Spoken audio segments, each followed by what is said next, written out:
Bonjour à toi qui passe par là, bienvenue sur ma chaîne. On se retrouve pour un topo lecture avec au programme du jour du contemporain. On aura également quelques ouvrages qui ont fait partie des piles à lire que je te présentais.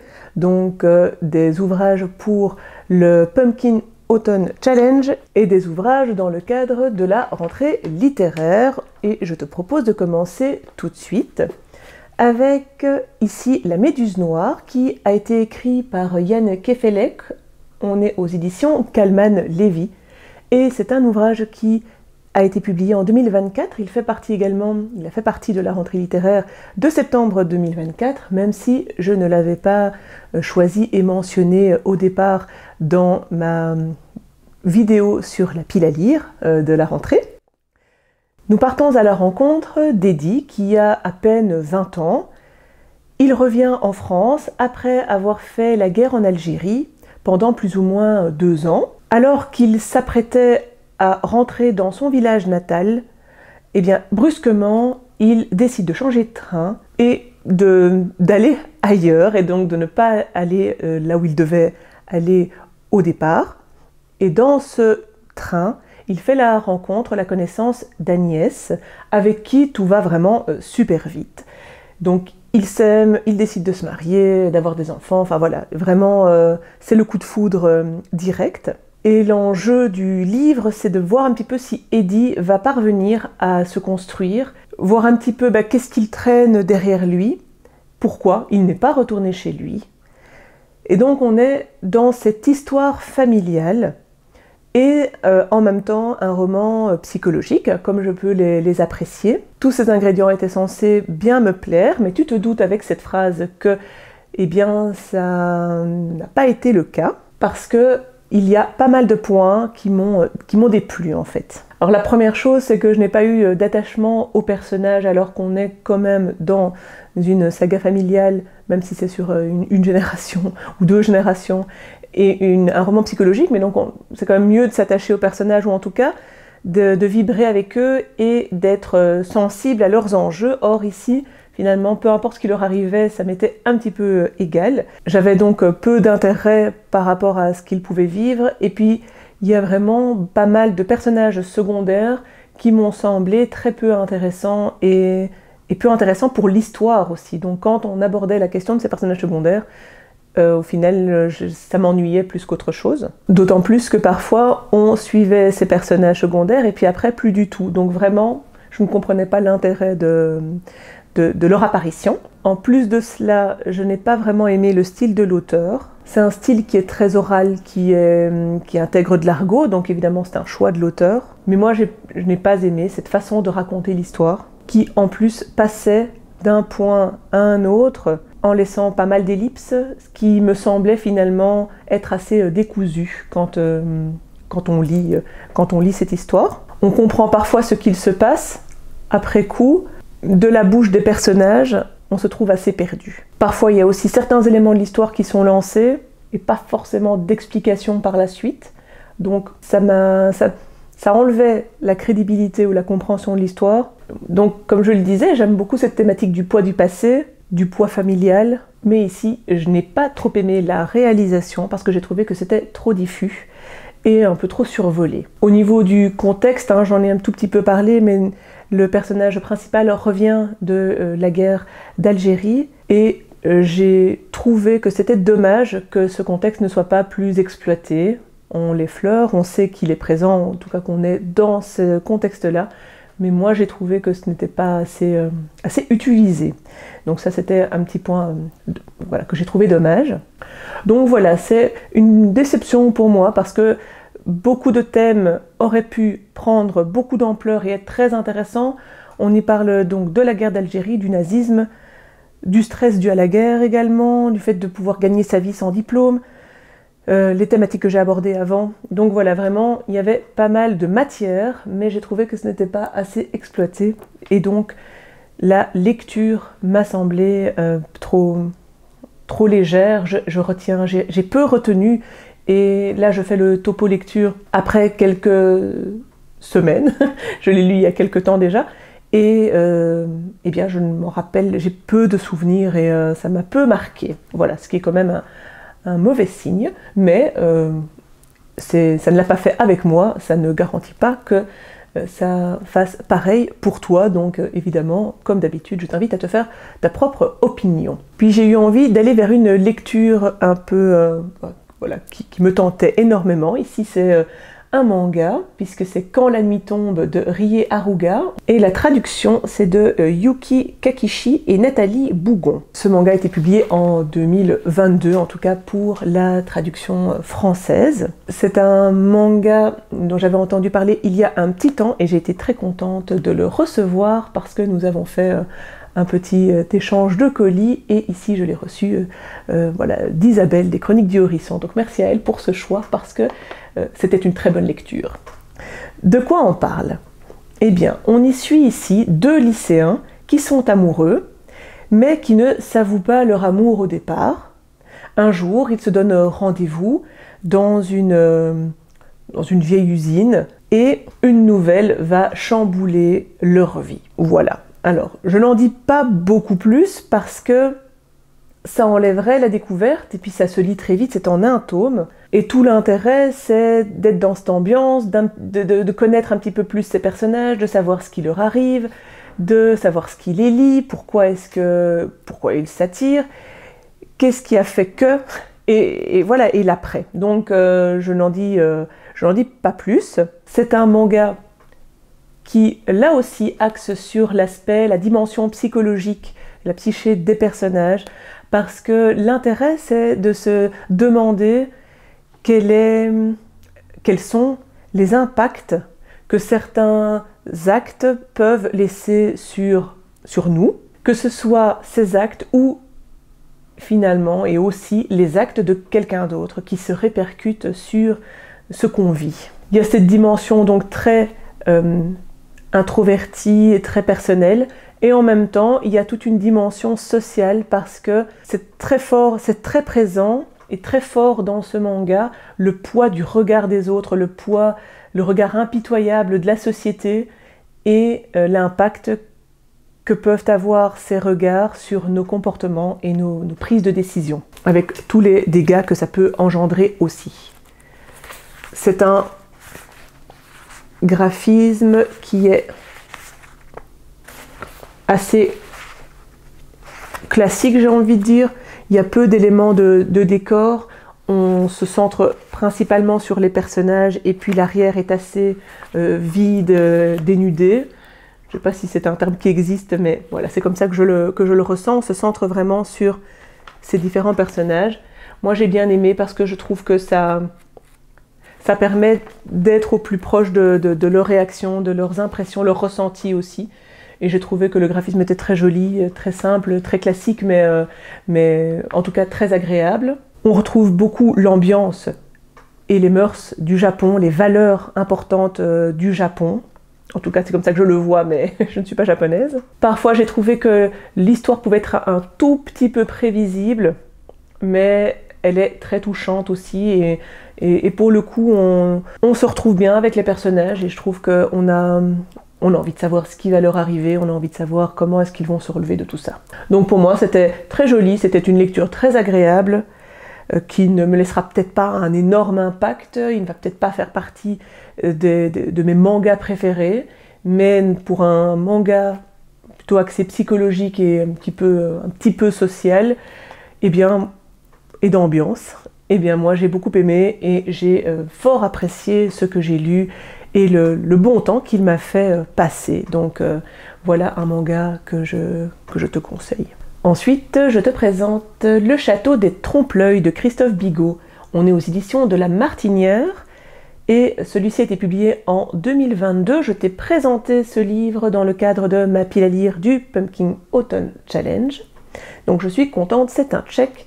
Je l'ai sorti, ça fait un petit temps que j'avais envie de le découvrir, donc voilà, pas mal. L'histoire de ce roman, c'est celle de Baptiste. Baptiste qui est envoyé dans un château, le château d'une baronne, pour réaliser l'inventaire des meubles, l'inventaire des œuvres d'art, et puis également faire le renouvellement du testament de la baronne. Maintenant, quand il y est, on l'invite à procéder déjà à l'inventaire des possessions de la baronne en attendant de pouvoir la voir parce que, mystérieusement, eh bien, il est empêché de voir la baronne, il ne peut pas lui parler, il ne peut pas l'accoster, et donc il ne peut pas réaliser non plus ce suivi par rapport au testament. Il se pose évidemment des questions parce qu'il trouve, on le comprend, que ce n'est pas normal, et donc il en vient à se poser même des questions sur l'existence de cette baronne, ou alors de l'emprise qu'ont les autres personnages sur elle. Bref, il se pose beaucoup de questions. Nous, on accompagne Baptiste dans cette ambiance un peu mystérieuse, et pour le coup, cette ambiance est vraiment bien développée, on la ressent, et je trouve que l'impact et que l'effet est vraiment réussi, parce que on s'inquiète aussi. Ce qui participe à rendre l'ambiance un peu mystérieuse ou un peu effrayante, c'est le fait qu'il y ait des éléments gothiques dans cette histoire. Déjà, on est dans un château, un manoir, il y a l'existence de spectres, voilà, enfin, des petits côtés comme ça, des petits éléments gothiques. On a ces éléments de mystère parce que nous ne savons pas très bien sur quel pied danser, on ne sait pas si c'est Baptiste qui se monte un petit peu la tête, ou alors si ce qui lui arrive est réel. Il y a également tout le côté de est-ce qu'on peut faire confiance, donc ça met un petit peu le lecteur mal à l'aise parce qu'il oscille toujours entre les deux et il ne sait pas non plus quelle est la bonne réponse. Donc tout ça c'était vraiment très bien fait. Moi j'ai beaucoup aimé aussi le style et la plume. Il y a des petites tournures qui sont très sympathiques, des petites descriptions parce qu'on est au 19e siècle dans le roman, en France, et j'ai bien aimé le fait que ce soit écrit de cette manière-là. Je prends un exemple au hasard. À l'occasion d'une succession embrouillée dont les pièces justificatives se trouvaient à Paris, Maître Bouchard avait emmené Baptiste avec lui. Entre deux séances aux archives, le jeune homme s'était abreuvé de peinture au Louvre. Les fruits duveteux et les cuivres ruisselants de Chardin lui mettaient l'eau à la bouche. Les mignardises de Boucher exaspéraient son goût pour le sucre. Les plissés austères et les raides anatomies de David l'obligeaient à jeûner, avant que les chairs désossées et les extravagances chromatiques du grand Ingres ne le fassent retomber dans une volupté étrange, où se mêlaient faste orientale et opulence bourgeoise. C'est ce qui caractérise et ce qui représente bien ce style, parce que c'est assez riche au niveau du vocabulaire, c'est bien tourné, et donc je trouve ça assez précieux finalement. Donc j'ai beaucoup aimé. Et l'autre côté positif, c'est l'aspect du contexte politique. L'un des aspects de l'histoire, donc c'est pas le temps présent, mais quand on fait des références au passé, on est également dans la période de la Révolution française, et cette Révolution française est vraiment en toile de fond tout au long du roman, et ça j'ai beaucoup aimé, les petites références. Il y a finalement une vraie présence de ce contexte historique qui joue un rôle au niveau des personnages, de leur comportement, de comment est-ce qu'ils ont évolué. Alors, évidemment, là, tu t'attends à ce que je dise que j'ai passé un bon moment de lecture, et pourtant, malgré ces bons ingrédients, parce que l'ambiance, les personnages et le style, ça contribue quand même normalement à beaucoup, et ici, en fait, c'est une lecture un peu mitigée, parce que ce que j'ai moins apprécié, c'est le récit en lui-même, c'est l'histoire, avec les éléments narratifs choisis, parce que j'ai trouvé que l'histoire familiale et les événements de l'histoire étaient par trop rocambolesques. Je peux pas dire évidemment ce que j'ai trouvé rocambolesque parce que sinon je spoilerais toute l'histoire, mais j'ai trouvé ça vraiment très peu crédible. Alors je dis pas que toutes les histoires évidemment doivent être crédibles, mais ici ça m'a sorti de la lecture parce que je trouvais ça vraiment too much, et donc je n'adhérais pas au choix narratif, mais bon, ça c'est vraiment purement personnel. Moi ça m'a dérangé parce que j'ai trouvé ça vraiment trop, et donc voilà, ça m'a sorti de la lecture pour ces raisons-là. C'est un peu comme avec le comportement de certains personnages, je n'adhérais pas non plus, je voyais pas très bien pourquoi est-ce qu'ils se comportaient de la sorte. Donc voilà, ça ce sont les éléments qui m'ont sorti du récit et qui me font dire que ma lecture est en demi-teinte. Surtout qu'il y avait également des petites scènes olé olé, et je trouvais que ça n'avait pas beaucoup d'intérêt dans l'histoire, et ça faisait basculer le récit, je trouve, dans quelque chose de un peu plus série B, et du coup, enfin, voilà, j'ai pas d'autres vocables pour exprimer ça, mais moi j'ai trouvé que ça enlevait un peu de force. Je trouve qu'avec ce style et cette plume, ça fait quelque chose d'un peu châtié, un peu envolé, et puis une fois qu'on a ces petites scènes ou certains comportements, j'avais l'impression d'un décalage. Voilà, c'est un peu le ressenti que j'ai, c'est un décalage entre le style narratif et finalement les éléments narratifs qui sont racontés dans l'histoire. Voilà pourquoi c'est une lecture mitigée pour moi, mais comme tu l'as entendu, pas mal d'éléments quand même qui peuvent te donner envie de le tester. Juste après cette lecture, j'ai enchaîné avec Sorrowland, qui est un roman de Rivers Solomon, publié en 2022 pour sa version française, et il me semble qu'on est au Forge Vulcain, mais je ne sais plus de tête, je te laisserai... vu que la vignette est là, tu le verras.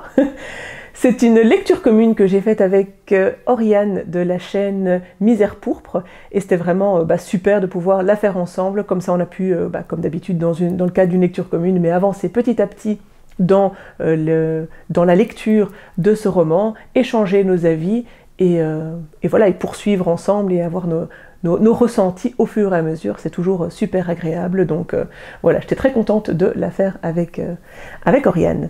Pour revenir à l'histoire, donc de Rivers Solomon, j'avais déjà lu, j'en ai déjà lu 3, j'ai lu Les Abysses, j'ai lu L'incivilité des fantômes, là sont 2 romans que j'avais vraiment beaucoup appréciés.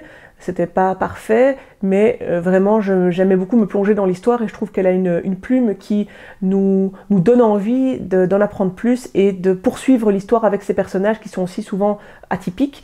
Et on sent qu'il y a un contexte derrière et une réflexion un peu plus globale que juste ce qu'elle nous raconte.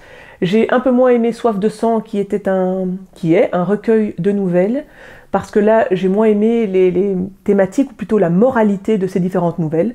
Mais bref, je me lançais en terrain plus ou moins connu dans Sorrowland, et j'avais hâte de voir un petit peu ce qu'elle allait nous raconter. On suit dans cette histoire la très jeune Verne, qui est enceinte. Elle a 15 ans, si ma mémoire est bonne. Elle s'échappe du domaine de Cain pour aller vivre en forêt. On sait ça assez rapidement. On sait aussi très vite que ce domaine de Cain est un domaine qui voue une haine aux Blancs et qui refuse aussi la technologie. Donc petit à petit, on apprend avec des flashbacks, puisque Verne évidemment a fui ce domaine, on apprend comment est-ce qu'elle vivait dans ce domaine, quels sont les différents éléments qu'elle côtoyait et les mœurs des gens qui y habitaient. Dans ce domaine, tu te doutes que la tolérance... elle est proche de 0. Donc voilà, avec Sorrowland, tu vas découvrir un charmant petit endroit, un charmant domaine. Voilà, donc ça c'est un petit peu la mise en place de l'histoire. Et puis, qu'est-ce que tu vas y retrouver? J'étais partagée dans mon avis, parce que j'ai à nouveau beaucoup aimé l'écriture. Je trouve que Rivers Solomon nous propose toujours des histoires très immersives. On a envie de connaître la suite, comme je le disais, et ce sentiment, cette sensation, je l'ai retrouvée ici, et ça participe quand même beaucoup au plaisir de lire, évidemment, parce que si on a envie d'y revenir, c'est quand même un bon point. J'ai beaucoup aimé aussi les personnages qui sont bien vivants, qui se dessinent dans notre esprit, et ça aussi j'ai trouvé assez fort, parce que ça fait quand même quelques temps, et là pour le coup, contrairement à la Méduse Noire, j'ai quand même beaucoup d'éléments qui me restent en tête. J'ai eu beaucoup d'attachement avec ce personnage qui est très distancié, coupé de ses émotions, et l'écriture allait de pair avec cette dimension psychologique. J'ai trouvé que c'était vraiment bien fait, parce que on a cette distance et ce rapport coupé avec ses émotions. Et donc, je trouve que ce parallèle entre la personnalité de Verne et cette écriture, pour moi, était vraiment très très bien réalisé. Les personnages aussi sont bien construits, on sait d'où ils viennent, on sait pourquoi ils réalisent ça. Ça nous paraît assez bien construit parce que c'est cohérent et parce que ça vient vraiment donner du corps à chacune des décisions prises, ou en tout cas ça vient nous l'expliquer. Et c'est pour ça, je pense, que ça nous les rend vivants, parce que voilà, on plante pas juste le décor, on les fait réellement vivre. Pour moi, le point négatif, et c'est souvent ce que j'ai pu reprocher peut-être ça aussi à La Méduse Noire ou à d'autres romans dans de précédents topos, c'est qu'ici aussi l'histoire partait dans trop de sens. Il y a plein de thématiques qui sont abordées aussi et c'est pas assez développé. Et donc j'ai trouvé vraiment ça un peu, là aussi complètement too much. Et donc ça me sort, c'est pas crédible du tout, ça n'a pas beaucoup d'intérêt de partir comme ça sur quelque chose de complètement irréaliste. Alors oui, on est dans de la fantaisie, donc on peut imaginer quelque chose, hein, même si ça n'existe pas. Mais ici, c'est un univers de fantaisie parce que ce domaine n'existe pas et qu'il y a certains éléments de fantaisie qui sont en plus intéressants, mais l'autrice est partie vraiment trop loin et dans une direction qui en semblait ridicule en fait. Et c'est ça le point, c'est que parfois on peut aller trop loin et c'est brillant. Ici, c'est trop loin et ça en devient ridicule. En tout cas, c'est le ressenti que j'ai eu dans ma lecture parce qu'il y a beaucoup d'éléments comme ça qui nous paraissent... voilà. Et puis donc, comme je le disais, les thèmes qui sont abordés, on parle de la violence conjugale, on parle du rôle de la femme, on parle de secte, on parle du racisme, enfin, il y a plein de thèmes, mais c'est abordé, c'est juste esquissé, et donc au final, il n'y a pas de propos par rapport à ces thèmes. Donc je termine l'histoire et je me dis, on n'a pas vraiment abordé, en tout cas on n'en ressort pas avec quelque chose, à part se dire que c'est pas bien, mais voilà, on n'en fait pas grand chose, et donc ça c'est un peu dommage de se dire qu'il y a autant de potentiel et aussi peu de concrétisation pour que ça en fasse quelque chose de fort. En tout cas, moi ça ne l'a pas fait pour tout cela. Par contre, j'ai bien aimé la fin de l'histoire avec la morale et les différentes touches positives qui ont pu être mise et distillée dans ce roman. J'en dis pas beaucoup plus, mais ça c'est venu remonter clairement ma lecture. C'est une lecture mitigée, mais comme je le dis, il y a quand même des points qui ont fait que j'étais accrochée à ma lecture, et donc malgré les points négatifs, j'y ai trouvé des points positifs aussi. Puis maintenant, je te présente Ali et Nino, écrit par Kurban Saïd aux éditions ici Nil Éditions. Ça a été écrit en 1937 et c'est également un livre que j'ai sorti et que j'avais présenté dans ma pile à lire pour le Pumpkin Autumn Challenge. Donc voilà, j'avance vraiment bien dans ces lectures-là et j'en suis ravie. Surtout qu'ici, ça faisait vraiment longtemps que je l'avais dans ma palle. Ali est musulman et Nino chrétienne. Voilà, ça commence déjà assez fort. Ils ont bientôt 18 ans et ils s'aiment depuis qu'ils sont petits, depuis qu'ils se connaissent. Mais évidemment, vu leurs différentes religions, est-ce que ce sera possible? Est-ce que ce sera accepté? Et est-ce qu'on peut faire fi de leur culture et religion qui est différente? Parce qu'il y a quand même beaucoup de disparités. Ils viennent de mondes différents puisque Ali vient plutôt de l'aristocratie et Nino d'un milieu bourgeois commercial. Dans ce roman, on y traite de leur amour. C'est vraiment un roman d'amour principalement, en apparence impossible, et puis peut-être que ça peut évoluer. Se greffe à ce roman d'amour tout un contexte historique et politique, mais pour moi, c'est un gros défaut du roman parce que j'ai trouvé que cette histoire prenait le pas en fait et venait écraser le roman d'amour. Alors j'ai l'air de dire tout et son contraire parce que souvent je dis qu'il n'y a pas assez de place au contexte et puis ici je dis qu'il y en a trop. Je ne suis jamais contente, mais voilà, ça peut paraître évidemment de l'insatisfaction. Pour moi, il faut un savant mélange entre un contexte historique, en tout cas quand on veut aborder une dimension historique et politique, il faut qu'il y ait de la place, mais pas trop si c'est trop complexe, si ça prend trop de place, si on ne parle que de ça, alors que c'est dans un roman d'amour, eh bien pour moi c'est déséquilibré, voilà. Et je n'ai pas retrouvé en tout cas un équilibre qui me satisfasse dans ce roman. Au niveau du contexte politique, on est dans trop de pays, on est dans trop de politique et contexte, trop d'exemples, on parle de la Perse, on parle de la Turquie, des Arméniens, de la Russie. Moi ça m'a vraiment perdu, on ne donne pas toujours toutes les clés, et donc Je comprenais l'intérêt, mais ça prenait vraiment beaucoup de place et c'était assez long quand on était dans ces passages historiques, finalement, qui ne faisaient pas forcément avancer tant que ça l'histoire. Une fois qu'on a compris là où on se trouvait, je trouve qu'on aurait pu épurer ou alors vulgariser ou simplifier davantage pour que ce soit un petit peu plus lisible. Parce qu'en plus, au final, j'ai pas appris grand chose au niveau de ce contexte. Donc malheureusement, pour moi, c'est un petit loupé par rapport à ça. Dans l'histoire, que ce soit au niveau politique ou autre, parfois je trouvais qu'il y avait pas mal de longueur, donc j'ai pas vraiment adhéré au style. Il y a aussi beaucoup de protagonistes qui là aussi ne sont pas très utiles. Par rapport aux personnages, là, quand on est avec Ali et Nino, ben, au contraire, c'est vraiment appréciable. Là, la lecture est agréable, on a envie de les suivre, de les découvrir et de les voir évoluer l'un par rapport à l'autre, parce que pour le coup, ça c'était intéressant. Et il y avait une dimension qui n'était pas lisse dans ce qu'ils vivaient. Pas mal de remises en question, des défauts qui sont trouvés à l'autre, même l'amour fait qu'ils apprécient, ils essaient de contourner ça. C'est assez beau dans l'amour qu'ils vivent aussi. Donc voilà, quand il y avait les dimensions politiques, j'avais envie d'arrêter de lire, et quand je retrouvais les personnages principaux, j'avais envie de poursuivre ma lecture. Pour moi, il y a aussi un petit bémol par rapport au rôle de la femme. Après, ça a été écrit en 1937, mais ça m'a quand même un petit peu dérangé par rapport à certaines réflexions ou certaines attentes qu'on avait par rapport au rôle des femmes. Et voilà, je trouvais que ça revenait quand même assez souvent, où j'avais l'impression que c'était ce que la femme devait faire, et pas une critique de ça, voilà.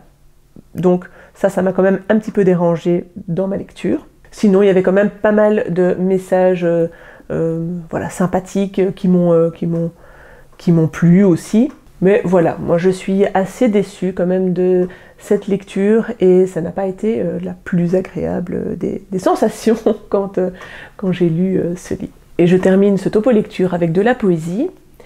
On est ici aux éditions donc NRF Poésie Gallimard, puisque c'est un recueil de poésie de Marceline Desbordes-Valmore. C'est une poétesse française du 18e, 19e siècle, puisqu'elle est née en 1786 et elle est décédée en 1859.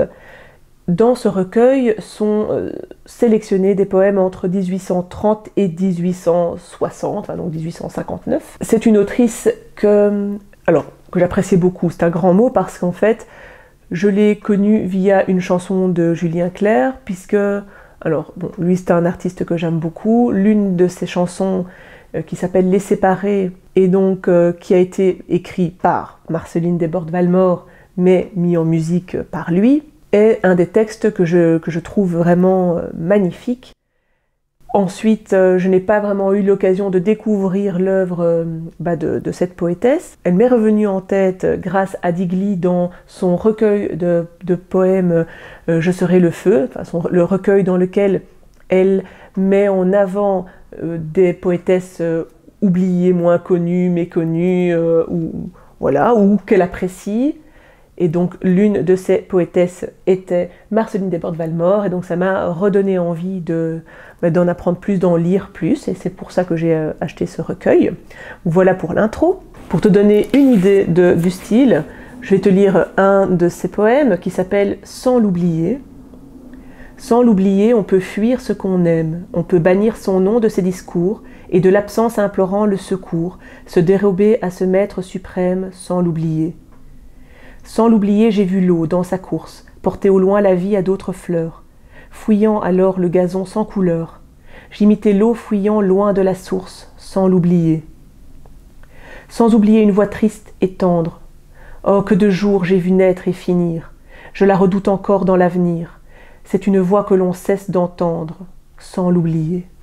Ici, c'est un poème court que j'ai choisi, mais j'ai envie de dire que ça illustre quand même ce que j'ai lu, quoique. C'est un langage très soutenu. Je trouve que Marceline Desbordes-Valmore écrit vraiment divinement bien. C'est très très beau, c'est un vocabulaire riche. Ce sont des poèmes en vers rimés.